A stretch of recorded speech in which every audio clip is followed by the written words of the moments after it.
Assalamualaikum warahmatullahi wabarakatuh. Perkenalkan, nama saya adalah Syahrul Ramadhani Mahfuz. Saya dari kelas 11 JKT 1 dan juga bersekolah di SMK Negeri 1 Purwakarta. Di sini saya akan menjelaskan mengenai tantangan berpancasila dalam kehidupan global. Kita sedang berada pada abad ke-21. Nah, abad ini ditandai dengan kemajuan teknologi yang sangat pesat, seperti pertukaran informasi, penggunaan internet, pemanfaatan data besar, dan teknologi otomatisasi, yang dimana adalah fenomena yang dapat kita rasakan dengan adanya smartphone dan juga laptop.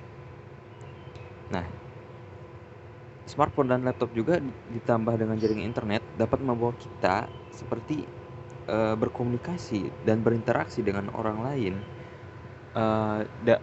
dalam jarak yang walaupun jauh sekali, kita bisa melakukannya.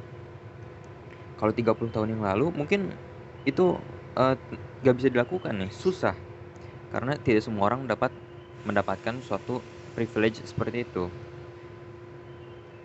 Nah, lalu pekerjaannya juga setelah adanya globalisasi ini mulai menjadi berubah,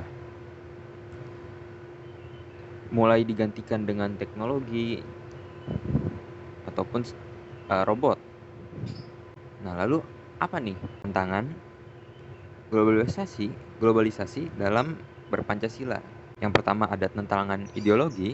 Nah, pada era teknologi ini Pancasila itu diuji seiring dengan masuknya ideologi-ideologi alternatif yang masuk ke dalam kehidupan berbangsa dan bernegara Indonesia.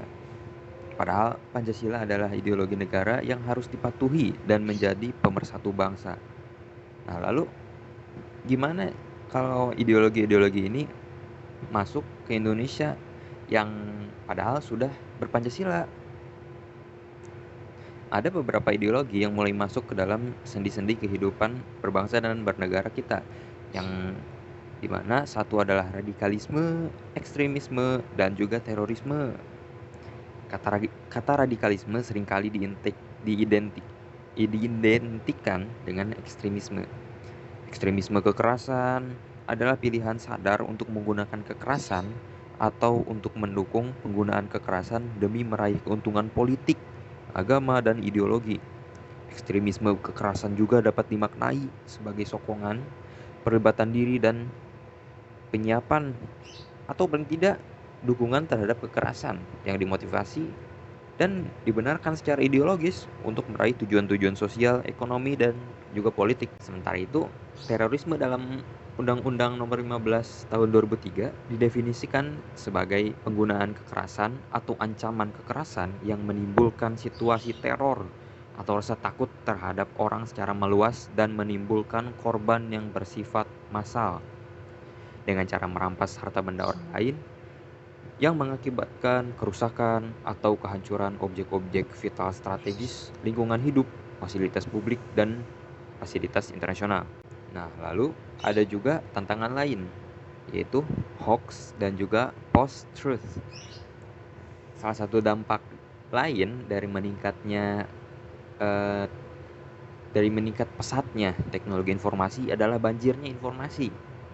Tidak semua informasi yang kita terima ini fakta. Kadang ada informasi yang dibaluti dengan suatu ketidakbenaran, yaitu hoax.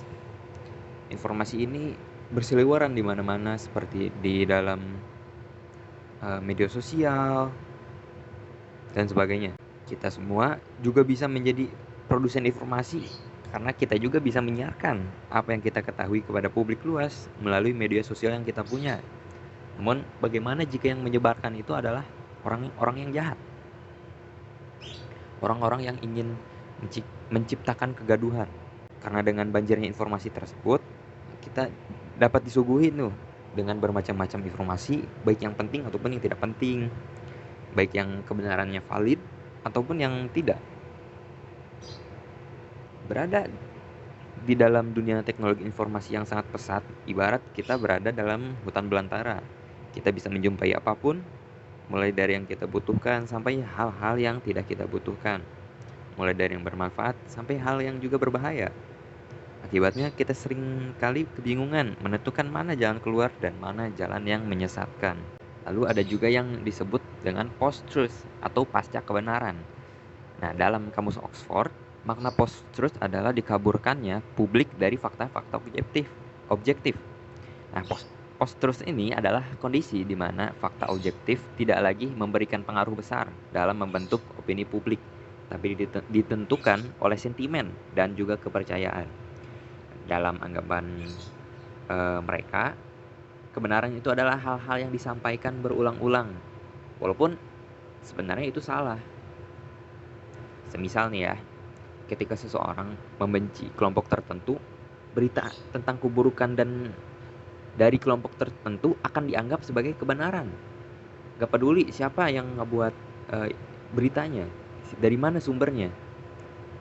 Nah, sebaliknya, kalau ada informasi yang baik tentang kelompok yang dibenci tersebut, maka mereka nggak akan percaya, walaupun itu beritanya benar ataupun valid.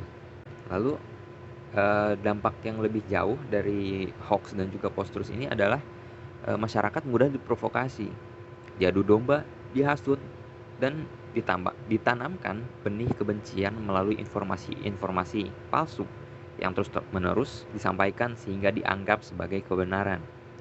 Akibatnya, permusuhan sesama bangsa Indonesia, kebencian kepada bangsa lain, upaya untuk memecah belah bangsa, dan sejumlah dampak negatif lainnya dapat dengan mudah terjadi di tengah-tengah kita. Lalu yang terakhir adalah ada tantangan global. Nah, kita itu memang betul adalah warga negara Indonesia. Ini bisa dibuktikan dengan kartu identitas kita, baik itu kartu pelajar ataupun KTP. Nah, selain warga Indonesia juga, kita juga sebenarnya bisa menjadi warga negara dunia. Nah, Indonesia itu adalah negara dan bangsa yang tidak dapat mengisolasi diri, tidak bergaul dengan bangsa-bangsa lain dari negara lain, karena kita sudah terpengaruh oleh globalisasi.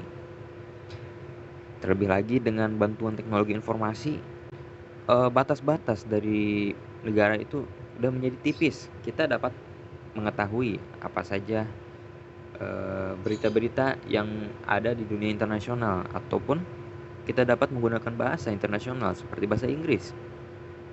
Dan dengan bisanya menggunakan bahasa Inggris gitu, kita bisa berinteraksi dengan bangsa lain yang menggunakan bahasa yang sama.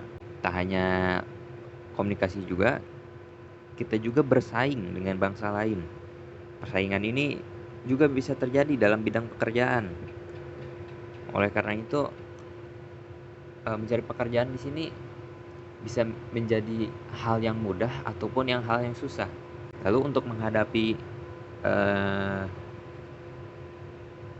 pencarian pekerjaan tersebut, bagaimana? Kita harus meningkatkan literasi dasar, kompetensi, dan juga karakter kita.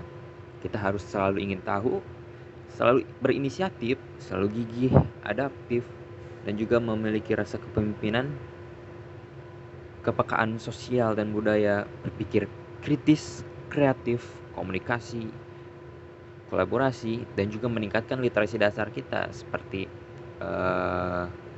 literasi dan juga numerisasi atau tes skolastik kita yang bisa kita gunakan dalam kehidupan sehari-hari.